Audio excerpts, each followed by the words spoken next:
Previously on Buffy the Vampire Slayer. We plan to allow players to do this with in-game effort or silver. This feature is in early development and is expected sometime during year 4. Tying Transmog to in-game efforts or silver is a balancing act yet to be seen. But if it's anything like the bounty Bright Dust economy, which I think it will be, it's going to take a lot of effort just to change one piece of armor. We already know that the proverbial other shoe is going to drop. The question isn't if, it's how. And mark my words, Transmog will be heavily tied to the cash shop as a replacement for the items that Bungie will no longer be creating, as a way to continuously make profit while putting in as little work as possible and reselling you things you already own. And now, the conclusion. Players may earn up to 10 synthweave per class per season, except in Season of the Redacted. To celebrate the introduction of armor synthesis in Season of the Redacted, players may earn 10 additional synthweave per class through the introductory experience. In total, during Season of the Redacted, players may earn up to 20 synthweave per class, which can be either used to convert 4 full sets to ornaments or 20 specific items. As a quick example for the hunters out there, that could mean you unlock 4 armor pieces plus 16 individual cloaks to swap between depending on your mood. Eververse will also offer synthweave templates for direct purchase through the Guardian appearance screen. Players may either purchase a single synthweave or they may purchase a 5-piece bundle. Ooh, do the thing! Seriously, watch this. I am Nostradamus, the voice of God. I probably could just end it there, roll credits, and plug my Patreon that desperately needs to be renamed to the Joker is Always Right Foundation. But where would the fun in that be? Roll the intro.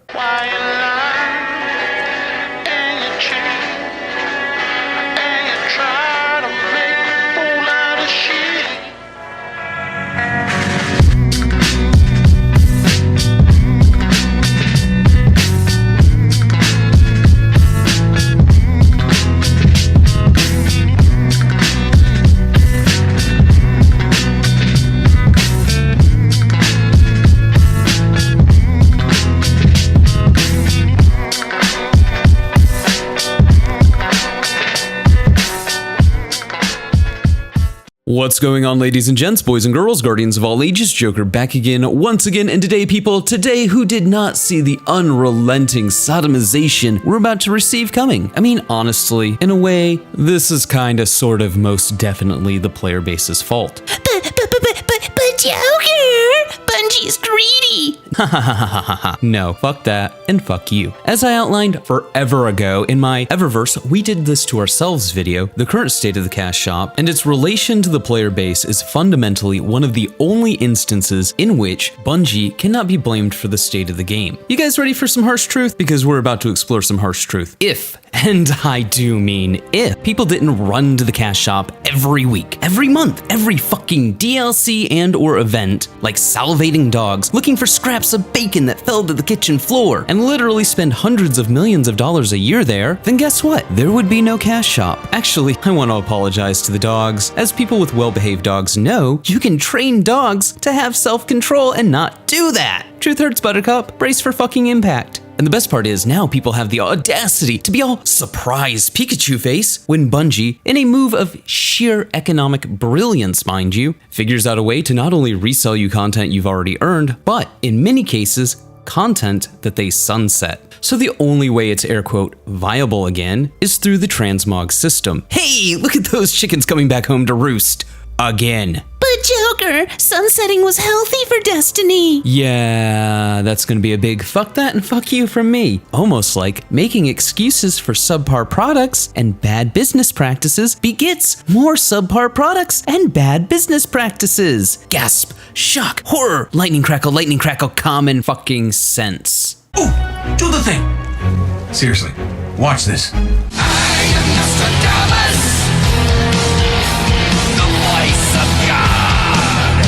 And the best part is, Bungie is doing all of this while minimizing the work that they'll have to do when it comes to content creation for the cash shop, while still potentially making just as much money, if not more, in the process. Because, let's be real, let's be honest, let's be real honest. People are bitching now, they're all like, what are you doing, Step Bungie? But when it releases, those same people who are bitching right now will eat that shit up like discount peaches. Congratulations, you played yourself. And to be painfully, torturously, agonizingly clear, I'm not talking to the people that saw the update for Transmog and read that it'd be like $15 to buy a set of armor and said, cool, I know what I'm buying when it comes out. It's your money, you earned it, do with it as you please. You sure as shit don't need my blessing nor permission. No, I'm talking directly to the people who spend money in the cash shop all the time and then are somehow, some way, through some Herculean leap in logic that us mere mortals will never be able to comprehend, dare to be fucking surprised when it comes back to bite them in the ass. Like, no shit, Sherlock.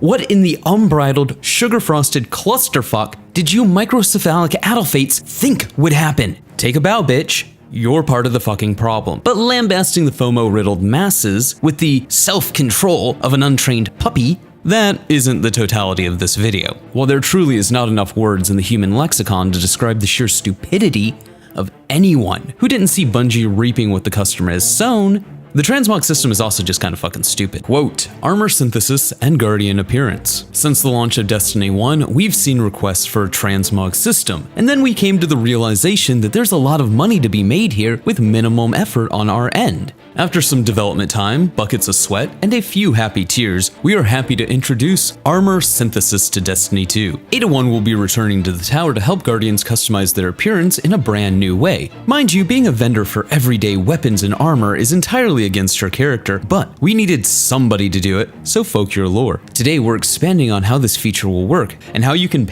work your way to your favorite look. Before we get too deep, here's a quick list of steps that players will take to convert their armor appearance into universal ornaments. Defeat enemies to earn synth strands. Spend synth strands on bounties to earn synth cord. Convert synth cord at the loom in the tower into synth weave. Use synth weave to convert an unlocked armor appearance, legendary quality or lower, from collections into a universal ornament.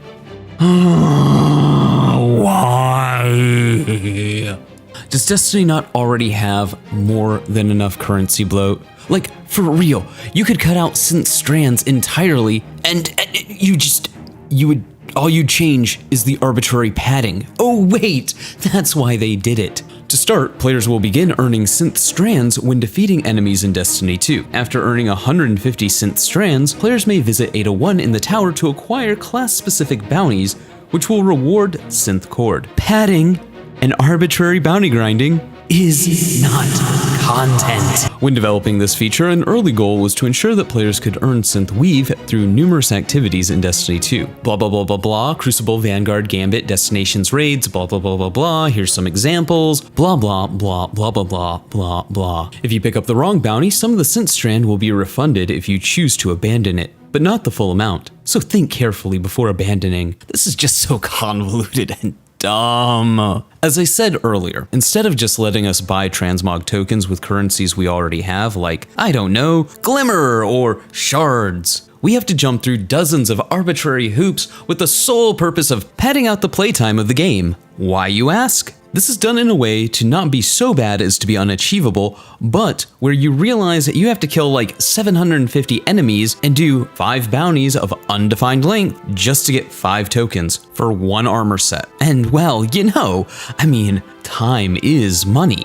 It's just annoying enough that you consider spending money in the cash shop. Not that they needed any more incentive to do that. With a 10 token cap per season, Bungie has assured that people will be spending hundreds of dollars in the cash shop for literally nothing. Actually, less than nothing. Yeah, I'm circling back around to this. Let me be as clear as I possibly can. People will spend hundreds of dollars a season to buy the ability to use old armor that is already coded in the game, but oftentimes discontinued due to armor updates or sunsetting. People will, and I cannot emphasize this enough, be spending money on things that they technically already own.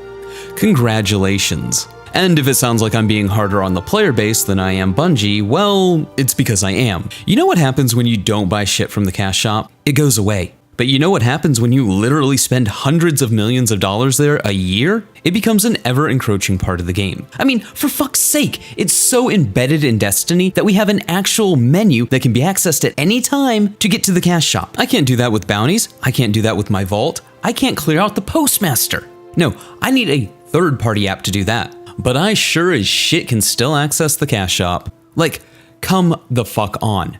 Sure, I could be lambasting Bungie for being a greedy megacorporation. Corps have long controlled our lives, taken lots, and now they're after our souls. Who, might I point out, has only become worse with monetization since leaving Activision, not better. I do the Nostradamus bit again, but you didn't need to be a fucking prophet to see that coming. Oh hey, fanboys who swore up and down that it was Activision forcing Bungie to cram all the microtransactions into the game and be all sketchy and shit, what the fuck do you have to say now? Yep, sounds about right. Now don't get me wrong, the system is stupid. Multiple currencies and a bounty grind for 10 tokens that are class locked per season, but again, that's also kind of the brilliance of it. Over the course of the next season, Bungie will see how well the Cash Shop Transmog tokens sell, and if necessary, pull back the restrictions on Transmog to make it look like they are compromising with the community's demands, but only if they have to. I just find the whole collective Destiny community surprise Pikachu facing over the Transmog situation to be laughable. Like, what the fuck did you expect? Temperance, moderation, and a feature weighted in favor of the player when there's loads of money to be made from the company who has never shown temperance or moderation when it comes to monetization. If you think this has a happy ending, you haven't been paying attention. And hey, I'm not unsympathetic to the people that don't really spend money in the cash shop or never have spent money in the cash shop. We were all looking forward to a system that got heavily tied to monetization because a small whaling subset of the community ruined it for us all. Can't even be mad at Bungie for taking the money. I mean, the obvious course of action. But those are just my thoughts. Let me know yours in the comments below. Remember to like, but only if you did, subscribe for more. Feel free to donate to the Joker's Always Right Foundation, I mean my Patreon. Links are all in the description below. But above all else, stay frosty.